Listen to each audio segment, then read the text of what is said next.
মহাপ্রভু বলেন, গোবিন্দ রে, তোমার সঞ্চয় বুদ্ধি হইলা, তাই তুমি আর আমার সঙ্গ করতে পারবে না।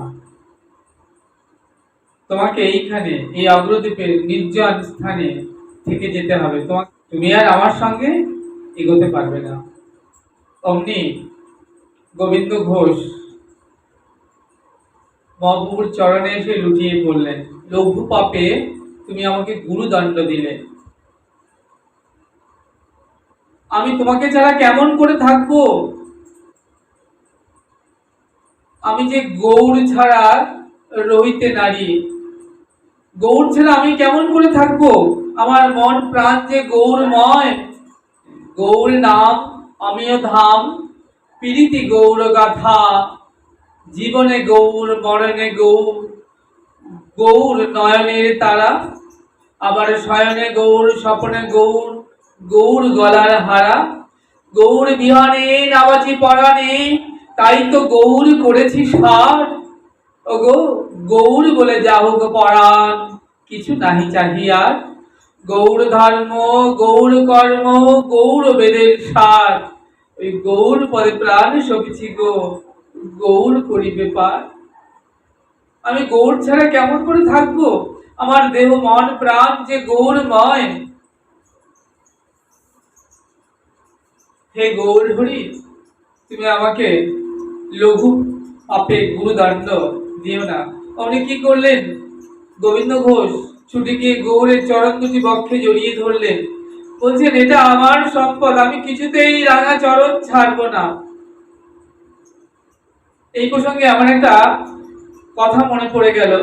পূর্ববঙ্গে এক গুরুদেব আসতেন এক শিষ্যের বাড়িতে, পদ্মা নদী পেরিয়ে আসতেন নৌকা করে। তো গুরুদেব যখন আসতেন ওই শিষ্যের বাড়িতে, শিষ্য গুরুদেবকে দেখেই বলতেন, গুরুদেব, এই সংসারের সব বস্তুই তো আপনার, আমার আর কি আছে? এই বাড়ি আপনার, এই বাড়ি ঘর আপনার, স্ত্রী পুত্র পরিবার সব আপনার, ওই ধানের গোলা আপনার, ওই গোয়ালে গাই আপনার, এই সব কিছুই আপনার, সবই তো আপনার, আমার আর কি আছে? তো গুরুদেব যখন আসেন, শিষ্য এমন করে বলেন, গুরুদেব সবই তো আপনার। তো এবার গুরুদেব যখন এসেছেন শিষ্যের বাড়িতে, সাথে করে 4টে নৌকা আর কিছু লেঠেল নিয়ে এসেছেন। শিষ্যের নাম হচ্ছে হরিচরণ। তো হরিচরণ ডেকে বলে, কি গুরুদেব, আপনি প্রত্যেকবার যখন আসেন একটা নৌকা করে আসেন, আজ যে সাথে করে 4টি নৌকা নিয়ে এসেছেন, সঙ্গে লেঠেল এনেছেন কেন? তো গুরুদেব ডেকে বলছেন হরিচরণকে, হরিচরণ, আমি যখন প্রত্যেকবার তোমার গৃহে আসি, তুমি আমায় বলো না, গুরুদেব এই সবই আপনার, আমার তো কিছুই নয়, এই সংসারে এই সকল কিছুই আপনার।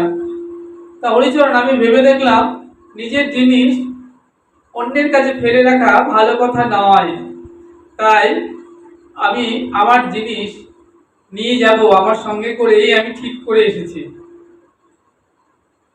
তাই কি করছেন না, গুরুদেব বলছেন, এই লেঠেলদের, এই যে দেখছো বাড়ি ঘর, ঘরে সব জিনিসপত্র, সব বাড়ি ঘর ভেঙে চুরে নৌকায় তোলো, ওই ধানের গোলা যত ধান সব তোলো, ওই যে গোয়ালের গাই গরু বাছুর যা আছে, স্ত্রী পুত্র যা আছে সব তোলো। হরিচরণ তো মহা বিপদে পড়েছে।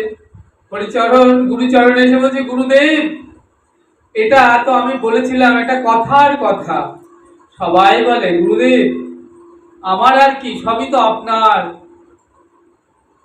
তাই আমি সেই কথার কথাই আপনাকে বলেছিলাম, কিন্তু আমি তো বুঝতে পারি নাই যে আমার সেদিনের সেই কথার কথাকে আপনি সত্যি ভেবে নিয়েছেন, আর সত্যি ভেবে এই সব কিছু আপনি নিয়ে যাচ্ছেন। গুরুদেব গুরুদেব বললেন, হরিচরণ, ও কথা বললে তো হবে না, তুমি যখন বলেছো যে গুরুদেব সবই আপনার, তাহলে আমার জিনিস বাবু আমি সাথে করেই নিয়ে যাব। এখন হরিচরণ তো পাগলের মতো হয়ে গিয়েছে, সে একটা গামছা পরে একবার এদিকে ছোটে একবার ওদিকে ছোটে। তো পার্শ্ববর্তী একজন বয়স্ক চিকন কালা, তিনি বলছে, এই হরিচরণ, অমন করে ছুটিস কেন বাপ? হরিচরণ বলছে, আমি ছুটবো না, কি করব, আমার যে মাথার ঠিক নেই। বলছে, কেন, কি হলো রে তোর? বলছে, কি হলো জানো, গুরুদেব যখন আমার ঘরে আসেন, আমি প্রত্যেকবার বলি, গুরুদেব এই সংসারে সবই তো আপনার, আমার বলে কিছুই নাই, সবই আপনার। তো আমার সেদিনের সে কথাকে সত্য করে গুরুদেব 4টে নৌকা এনে আমার বাড়ি ঘর দূর যা আছে, ধানের গোলা, গো মাতা, স্ত্রী পুত্র সব নিয়ে চলেছেন। তা আমার যে ঘর ভেঙে চুরে শ্মশান সম করে দিয়েছে। তো বয়স্ক সেই মানুষটা দেখছে হরিচরণকে, বলছে, হরিচরণ এদিকে আয়। সেই চিকন কালা লোকটা হরিচরণকে ডেকে বলছে, এদিকে আয়, শোন, আমি তোকে একটা বুদ্ধি শিখিয়ে দিই, তাহলে গুরুদেব দেখবি তোর জিনিস সব আবার তোকে ফিরিয়ে দিয়েছে। বলছেন, তাই? হ্যাঁ। এবার বলছে, দেখ তো আমার খাটের তলে রামদাটা আছে নাকি? বলছে, হ্যাঁ। বলছে, যা, তোকে যে কানে কানে, এদিকে আয় রামদাটা নিয়ে, কানে কানে তোকে যেটা শিখিয়ে দিলাম, এবার যা। এবার হরিচরণ একটা বড় রামদা নিয়ে এসেছে, নিয়ে এসে গুরুদেবের কে বলছেন, গুরুদেব, গুরুদেব। গুরুদেব বলেন, এই বাপ হরিচরণ, অমন করে ডাকোস কেন? গুরুদেব, আপনি আপনার সব জিনিস বুঝে পেয়েছেন? গুরুদেব বলছেন, হ্যাঁ বাপ, আমি আমার সব জিনিস বুঝে পেয়েছি, এই তো সব নৌকায় তোলা হয়ে গেছে, এবার আমি চলে যাব। বলছেন, তাহলে আমার জিনিস আমাকে বুঝিয়ে দিয়ে যান। বলছে, তোর আবার কোন জিনিস বাপ?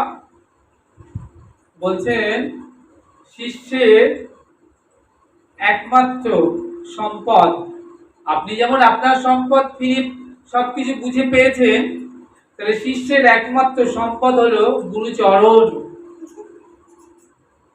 তাই আমি ঠিক করেছি, এই যে রামদা দেখছেন, এই রামদা দিয়ে আপনার চরণ দুখানি কেটে আমি এই শ্মশান শ্যাম ভিতে এই চরণ সেবা করব। যেই রামদা তুলেছে, গুরুদেব বলে, থাম থাম বাপ, থাম থাম, আমার পা কেটেও তোর কোনো লাভ নেই, আর তোর এই সম্পদ নিয়েও আমার কোনো লাভ নেই। এই কে আছিস? লেটেলদের বললেন, সব ফিরিয়ে দে, সব নামিয়ে দে।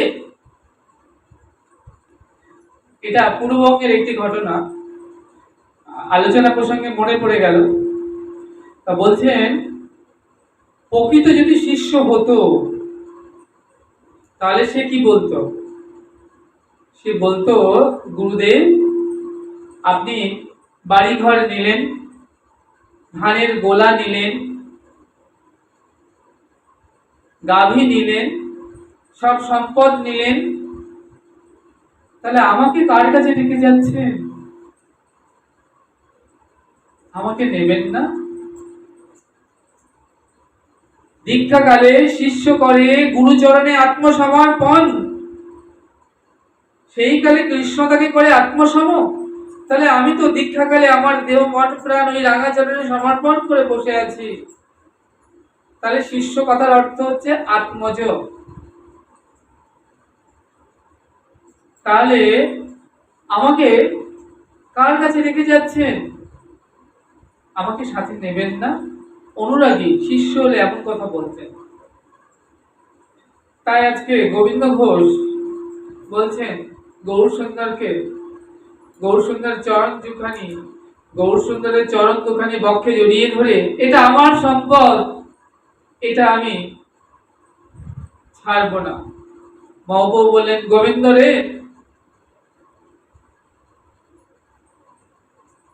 তোর সঞ্চয় বুদ্ধি হয়েছে, তাই তুই যেতে পারবি না আমার সঙ্গে। আমি বলি কি, তুই এই অগ্রদ্বীপের নির্জন দ্বীপে বসে কৃষ্ণ নাম কর। তুই নির্জন দ্বীপে বসে কৃষ্ণ নাম কর, জপিতে জপিতে যাবে প্রেমাঙ্কুর হবে, সাধ্য সাধন তত্ত্ব তবে জানিবে। এই কৃষ্ণ নাম করতে করতে যেদিন অন্তর শুদ্ধি হবে, শুদ্ধিকরণ হবে, হৃদয়ের সকল কৌলুষ নাশ হবে, সেদিন আমি তোকে কথা দিলাম গোবিন্দ, আবার আসবো তোর কাছে, আবার তোর কাছে বাধা রব, তোকে আবার ধরা দেব, তোর কাছে বাধা থাকবো। গোবিন্দ ঘোষ বললেন, তুমি আবার আসবে, আমার কাছে বাধা থাকবে? গৌরী বললেন, হ্যাঁ রে গোবিন্দ, আমি কথা দিলাম আমি আবার আসব, তোর কাছে বাধা থাকবো। বাবু আশীর্বাদ করলেন গোবিন্দকে, বাবু চলে গেলেন নাম করতে করতে। আর গোবিন্দ ঘোষ সেই অগ্রদ্বীপের নির্জন দ্বীপে বসে চোখের জলে বক্ষ ভাসাচ্ছেন।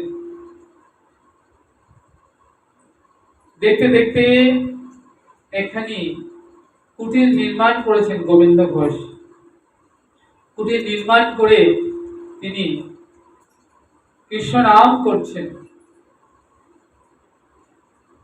নিত্য সিদ্ধ কৃষ্ণ নাম সাধ্য কবু নয়, শ্রবণাদি শুদ্ধ চিত্তে কর উদয়।